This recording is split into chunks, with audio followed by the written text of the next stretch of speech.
अनुवाद में ला रहे हैं। तो ये तो हो सकता है कि हम शब्द से उसको अनुवाद करें, लेकिन वो जो आत्मा का जो चीज़ है वो छूट जाए। तो ये सारी चीज़ें आती है किसी साहित्यिक अनुवाद को एक भाषा से दूसरी भाषा में अनुवाद करते हैं। जब एक भाषा का साहित्य दूसरी भाषा में अनुवाद की जाती है तो यह केवल शब्दों का परिवर्तन नहीं, उनकी संस्कृति, भावना और विचारों का पुनः सृजन होता है।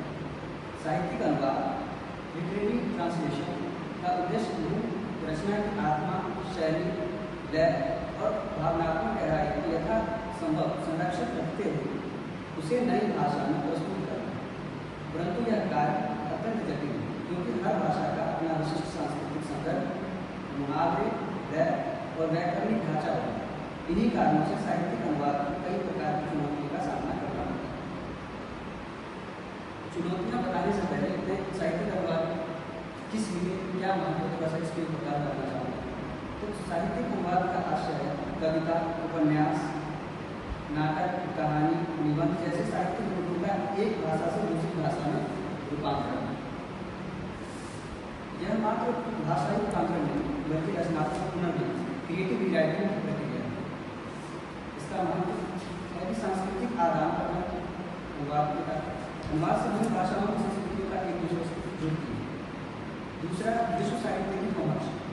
टॉल्स्टॉय, ग्रेवियर, गार्सिया मार्केज, गोर्की या प्रेमचंद जैसे लेखकों की प्रसिद्धि अनुवाद के कारण में दर्शाई। तीसरी जो इसकी महत्ता है वह विशिष्ट दृष्टिकोण की समझ। अनुवाद में हम विभिन्न समाजों के मूल्य और अनुभवों से अवगत कराते हैं। अब उनकी चुनौतियों के बारे में बात करते हैं। साहित्यिक अनुवाद की निम्नलिखित चुनौतियाँ हैं। पहला, भाषाई संरचना में विविधता। दूसरा, सांस्कृतिक संदर्भ एवं मुहावरे। तीसरा, शैली और लय का संरक्षण। चौथा, भावात्मक गहराई और सांस्कृतिक भावों। पांचवा, प्रतीक और रूप। छठा, समय और सामाजिक संदर्भ की भिन्नता। और सातवां, शब्द चयन और टोन की चुनौती। अब एक एक को हम विस्तार से संक्षेप में समझने की कोशिश करें। भाषाई संरचना में विविधता। हर भाषा की अपनी व्याकरणिक और वाक्य संरचना होती है। जैसे कि क्लास में एक उदाहरण सर ने बताया कि जैसे कि इंग्लिश है, इंग्लिश की भाषाई संरचना जैसे subject plus verb plus object. और उसी को अगर हिंदी में हम देखते हैं तो पहले क्या subject plus object and then verb. जैसे कि एग्जाम्पल से देखते हैं कि आई लव माई फैमिली, इसका हिंदी अनुवाद क्या होगा? मैं अपने परिवार से प्यार करता हूँ। लेकिन यदि इसे शब्द से अनुवादित किया जाए तो क्या होगा?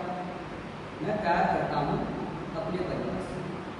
तो इससे क्या होगा कि लय और स्वाभाविकता खो जाएगी। दूसरी इसकी चुनौती है सांस्कृतिक संदर्भ और मुहावरे। हर भाषा में कुछ कहावतें, मुहावरे और सांस्कृतिक प्रतीक ऐसे होते हैं जिनका दूसरी भाषा में सटीक समकक्ष नहीं होता। उदाहरण के लिए स्पिन द व्हील्स, इसका हिंदी अनुवाद होगा व्हील्स गिराना, लेकिन जब इसका भावार्थ होगा राज छोड़ना। देखिए कितना स्पिन द व्हील्स का मतलब बीज गिराना, व्हील्स गिराना, और इसका जो भावार्थ अर्थ है राज छोड़ना। अगर इसे नहीं जाने तो दिक्कत होगी साहित्य अनुवाद में। तीसरा है शैली और लय का संरक्षण। कविता या गद्य लेखक की शैली, लय और वाक्य संगीत उसकी पहचान है। अनुवादक को यह चुनौती रहती है कि वह मूल लय की बनाए रखे, जबकि नई भाषा की ध्वन्यात्मक सीमाएँ अलग होती हैं। जबकि अज्ञे या गालिब की रचनाओं का अनुवाद करते समय यह कठिनाई और बढ़ जाती है। उदाहरण स्वरूप हजारों ख्वाहिशें ऐसी हैं कि हर ख्वाहिश के तन में, अगर इसका अंग्रेजी में अनुवाद करें तो होता है thousands of desires each so strong that take my time. तो जो आप इसमें शैली और भावनात्मकता और लय जो इस हिंदी वाली वर्जन ये शायरी में वो आपको इंग्लिश में नहीं मिल रहा, ये इसकी चुनौती। चौथा है भावात्मक गहराई और सांस्कृतिक भावना। भाषा में निहित भावनाएँ संस्कृति से गहराई से जुड़ी होती हैं। उदाहरण के लिए माँ शब्द हिंदी में अत्यंत भावात्मक, लेकिन अंग्रेजी में मदद में संवेदना नहीं होता। पांचवा प्रतीक और रूपक। कई साहित्यिक कृतियों में प्रतीक का प्रयोग सांस्कृतिक रूप से गहराई से जुड़ा होता है। उदाहरण के लिए भारतीय संस्कृति में कमल शुद्धता का प्रतीक है, जबकि पश्चिमी संदर्भ में यह केवल एक फूल हो सकता है। यदि अनुवादक इस सांस्कृतिक अर्थ को न समझे तो मूल संदेश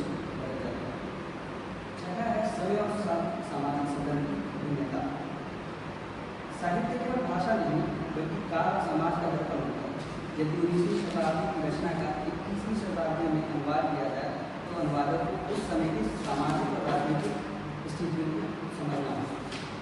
सातवां और आखिरी है शब्द चयन और टोन की चुनौती। लेखक का स्वर वॉइस हर रचना की पहचान होती है। अनुवाद में यही स्वर अक्सर बदल जाता है।